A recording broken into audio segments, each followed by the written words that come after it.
Hello friends, welcome back to my channel.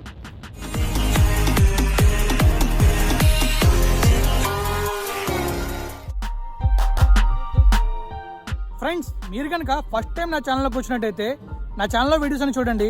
అవి కనుక మీకు నచ్చినట్టయితే లైక్ చేయండి. ఆ తర్వాత నా ఛానల్ని సబ్స్క్రైబ్ చేయండి. నేను వీడియో పెట్టగానే మీకు రావాలనుకుంటే నోటిఫికేషన్ బార్ని ఆన్లో పెట్టుకోండి. Thank you friends. ఈ వీడియో ఎలా ఉందో కామెంట్ చేయడం మర్చిపోకండి. ఫ్రెండ్స్, ఇక మనం లోపలికి వెళ్తే ఈరోజు అయితే మీకు నేను 3 ప్లేసెస్ చూపించబోతున్నాను. ఫస్ట్ వచ్చేసి వాగు, తర్వాత వాటర్ ఫాల్స్, ఆ తర్వాత ఒక పవర్ ప్రాజెక్ట్. సో నేనైతే 4 స్టేట్లు కలిసిన ఒక బార్డర్లో ఉన్నాను అనమాట. ఆ బార్డర్లో ఉండే ఊరి పేరే మోతుగూడెం. ఈ మోతుగూడెం ఈస్ట్ గోదావరి డిస్టిక్లో ఉంది. యాక్చువల్గా కొంచెం ముందుకెళ్తే మనం విశాఖపట్నం డిస్టిక్ వెళ్తాం. కానీ ఈ రోడ్లో ట్రావెల్ చేస్తే మనం 4 స్టేట్స్ని టచ్ చేస్తాం అనమాట. సో చాలా బాగుంది కదా. అయితే మనం ఈ రూట్ వెళ్ళేటప్పుడు గ్రీనరీ ఉంటుంది. మీరు చూస్తున్నారు కదా ఎలా ఉందో, ముందు కనబడుతుంది పచ్చని చెట్లతో. చాలా అంటే చాలా నేచర్ లవర్స్కి ఆనందం కలిగించేలా కనబడుతుంది అనమాట. అసలు ఈ రోడ్లో వెళ్ళడం నాకు చాలా ఇష్టం. కానీ అప్పట్లో నేను చాలా తక్కువ వీడియోస్ తీసేవాడిని. ఇది ఒక పాత వీడియో, కానీ మీకు కొత్తగా చూపిస్తున్నా. చాలా బాగుంటుంది. వాటర్ ఫాల్స్ చెప్పే కదా, వాటర్ ఫాల్స్ మాత్రం సూపర్ ఉంటాయి. తర్వాత వాక్ కూడా చాలా బాగుంటుంది. సో ఈ రోడ్ చూసారా ఎలా ఉందో, చాలా బాగుంది కదా. ఈ రోడ్ నుంచి మనం ముందుకు వెళ్తే వాటర్ ఫాల్స్కి వెళ్తాం. సో వాటర్ ఫాల్స్ కన్నా ముందు మీకు ఒక గడ్డను చూపిస్తాను. ఈ గడ్డకి అటుపక్క ఛత్తీస్గఢ్, ఇటుపక్క మన ఆంధ్రప్రదేశ్. తర్వాత ఈ వాగును చూసారా, ఈ వాగు అయితే చాలా బాగుంటుంది. వాటర్ క్లియర్గా ఉంటాయి. ఎందుకంటే ఈ వాటర్లో టర్బిడిటీ చాలా తక్కువ ఉంటుందన్నమాట. అందుకే ఈ వాటర్లో మొత్తం మనకి చాలా క్లియర్ కనబడుతుంది. సో చూసారా కింద రాళ్ళు ఎలా కనబడుతున్నాయో. అసలు వాటర్ కూడా చాలా క్లియర్గా ఉంది. నాకైతే ఆ వాటర్ టేస్ట్ చేసినప్పుడు ఫ్రెష్ వాటర్ ఎలా ఉంటుందో అలానే అనిపించింది. తర్వాత ఇంకా ఈ వాటర్లో చాలామంది దిగి స్నానాలు చేస్తారు. కార్తీక మాసంలో పిక్నిక్ వెళ్తాం కదా మనం. మ్యాక్సిమం ఆ చుట్టుపక్కల గ్రామాల వాళ్ళు ఇక్కడికే పిక్నిక్ వస్తారు. ఇంకా దూర ప్రాంతాలు కూడా, అంటే రాజమండ్రి నుంచి కానీ, మనం విశాఖపట్నం నుంచి కానీ, ఇంకా హైదరాబాద్, విజయవాడ, వరంగల్, ఖమ్మం, తర్వాత చాలా ప్లేసెస్ నుంచి ఈ వాటర్ ఫాల్స్కి వచ్చి ఎంజాయ్ చేస్తుంటారు. ఈ వాటర్ కూడా చాలామంది వస్తారు. ఎందుకంటే ఇక్కడ చాలా లోతు తక్కువ ఉంటుందన్నమాట. సో ఇక్కడ ఎటువంటి ప్రమాదం ఉండదు. అందుకే చాలామంది ఇక్కడికి వచ్చి స్నానం చేస్తారు. వాటర్ ఫాల్స్ అయితే కొంచెం డేంజరస్. సో మ్యాక్సిమం అందరు ఇక్కడికి వచ్చి ఎంజాయ్ చేస్తారనమాట. సో చూసారా చాలా క్లియర్గా అండ్ చాలా బాగుంది కదా.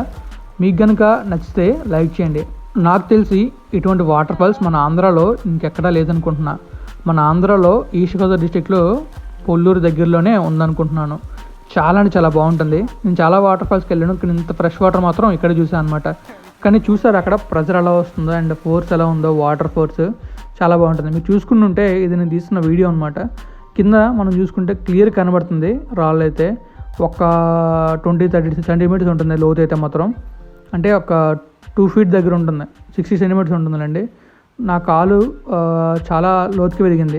సో అయినా కూడా మనకి కింద రాళ్ళు బాగా కనబడుతున్నాయి. అంటే మీరే అర్థం చేసుకోవాలి ఆ వాటర్ అంతా క్లియర్గా ఉంటుందో. సో అక్కడ బ్రిడ్జ్ ఉంటుంది. ఆ బ్రిడ్జ్ గురించి వ్యూ అయితే చాలా బాగుంటుంది. చాలామంది ఎంజాయ్ చేస్తుంటారు. కానీ ఇక్కడ యానిమల్స్ ఉంటాయని చెప్పేసి చెప్పారనమాట. సో జాగ్రత్తగా ఉండాలి. ఒక్కరు వెళ్ళకూడదు, గుంపుగా వెళ్తే చాలా బాగుంటుంది. తర్వాత చెప్పా కదా వాటర్ ఫాల్స్ అని చెప్పేసి, ఇవే వాటర్ ఫాల్స్. చూడడానికి అయితే చాలా బాగుంటాయి. ఇంకా వాటర్లు దిగితే బయటకు రావాలనిపించదు.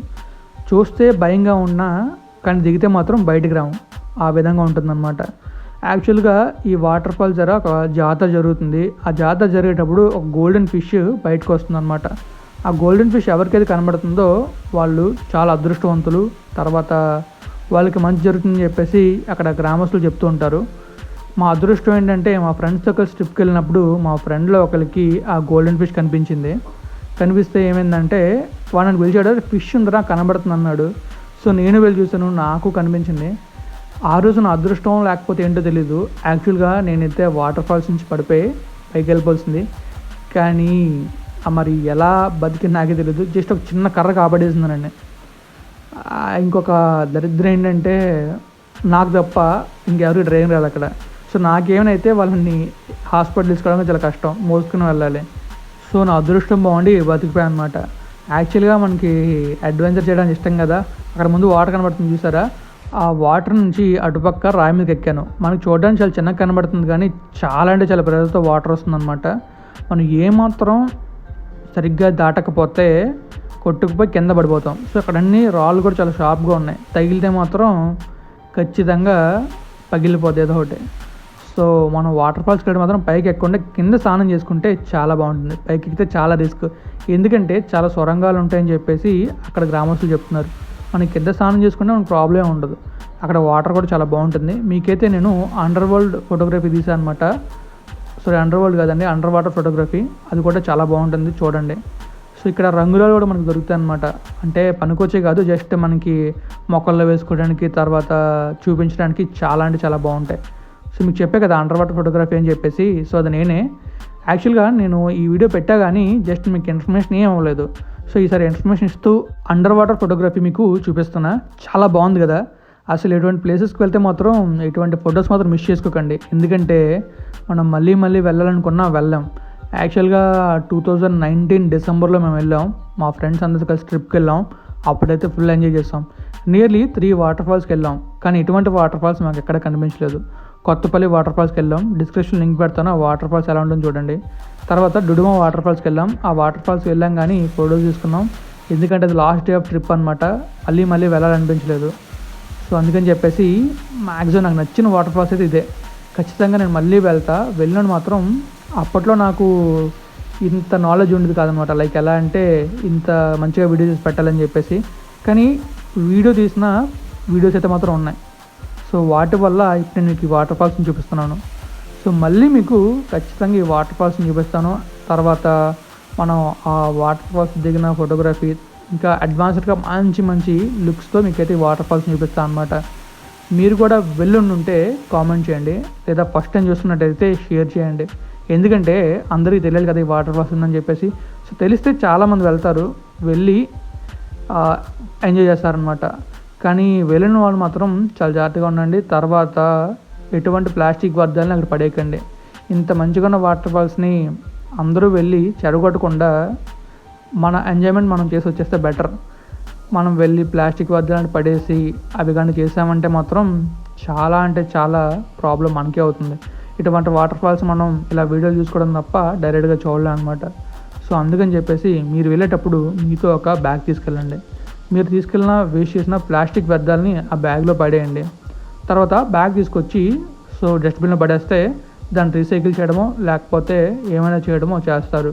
సో దానివల్ల ఆ ప్లేస్ నీట్గా ఉంటుంది, తర్వాత వెళ్ళే వాళ్ళకి కూడా చాలా అంటే చాలా నచ్చుతుంది.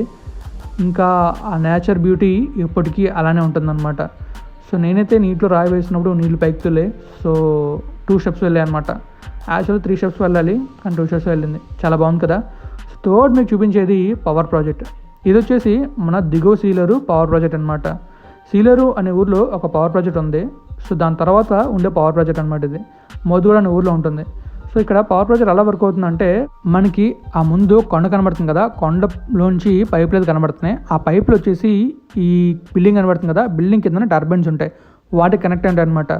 సో వాళ్ళు ఎప్పుడైతే గేట్ రిలీజ్ చేస్తారో ఆ పైప్స్లోంచి ఫోర్స్తో వాటర్ అయితే కిందకు వస్తుంది. కిందకు వచ్చిన తర్వాత టర్బైన్స్ తగలగానే టర్బైన్స్ రొటేట్ అవుతాయి. అప్పుడు మెకానికల్ ఎనర్జీ కాస్త ఎలక్ట్రికల్ ఎనర్జీగా కనెక్ట్ అవుతుంది అనమాట. మనకు తెలిసిందే కదండి, the law of conservation of energy. The energy can neither be created nor destroyed. ఇక్కడ ఏంటంటే మనం ఎనర్జీని క్రియేట్ చేయలేం, అలా అని చెప్పి డిస్ట్రాయ్ చేయలేం. ఒక ఎనర్జీని ఇంకో ఎనర్జీ కింద మార్చగలం అనమాట. అదే మన పవర్ అండ్ మన ఆలోచనలు. అయితే ఇక్కడ మనం ఏం చేస్తున్నాం అంటే మెకానికల్ ఎనర్జీని కాస్త ఎలక్ట్రికల్ ఎనర్జీగా కన్వర్ట్ చేస్తున్నాం. ఆ కన్వర్ట్ చేసిన ఎలక్ట్రికల్ ఎనర్జీని బ్యాటరీస్లో స్టోర్ చేసి అలా మనమైతే ప్రతి ఊరికి సప్లై చేస్తున్నాం అనమాట. ఆ విధంగా మనకి ఎలక్ట్రిసిటీ అయితే ప్రొడ్యూస్ అవుతుంది. సో ఇది మన హైడల్ ప్రాజెక్ట్ అనమాట. అంటే మనకి వాటర్ నుంచి ఎలక్ట్రిసిటీని తయారు చేస్తారు. ఇలానే విండ్ ఎనర్జీ ఉంటుంది. తర్వాత మనకి కోల్ నుంచి కూడా తయారు చేస్తారు, బొగ్గు నుంచి తయారు చేస్తారు ఎలక్ట్రిసిటీని. వాటిని థర్మల్ పవర్ ప్లాంట్ అంటారు. సో చాలా విధాలుగా మనం పవర్ అయితే తయారు చేయొచ్చు. ఇంకా మనకి మెయిన్ సోర్స్ అంటే సోలార్ ఎనర్జీ. తెలిసిందే కదా, ఈ మధ్య రీసెంట్గా అందరూ సోలార్ ప్యానల్స్ వేయించుకుంటున్నారు. ఆ విధంగా అనమాట. సో ఇక్కడ ఇంకా మనకి ఏంటంటే చాలామంది ఏమనుకుంటారంటే కింద ఉండే వాటర్ కనబడుతుంది కదా, వాటర్లో ఎలక్ట్రిసిటీ ఉంటుంది అనుకుంటారు. కానీ 99% ఉండదు, కానీ 1% ఛాన్స్ ఉంటుంది. ఎందుకంటే ఏమైనా వైర్లు కానీ ఏమైనా ఆ వాటర్లో పడితే ఆ ఎలక్ట్రిసిటీ తగిలే అవకాశం ఉంటుంది అనమాట. సో మీకు కనుక ఈ వీడియో నచ్చినట్టయితే లైక్ చేయండి, ఇంకా మీ ఫ్రెండ్స్ ఫ్యామిలీ మెంబర్స్కి షేర్ చేయండి తప్పకుండా, మర్చిపోకుండా. సో ఇప్పటివరకు నా వీడియోని చూసినందుకు చాలా థ్యాంక్స్. అండ్ ఇలానే చూసానని కోరుకుంటున్నాను. Thank you friends.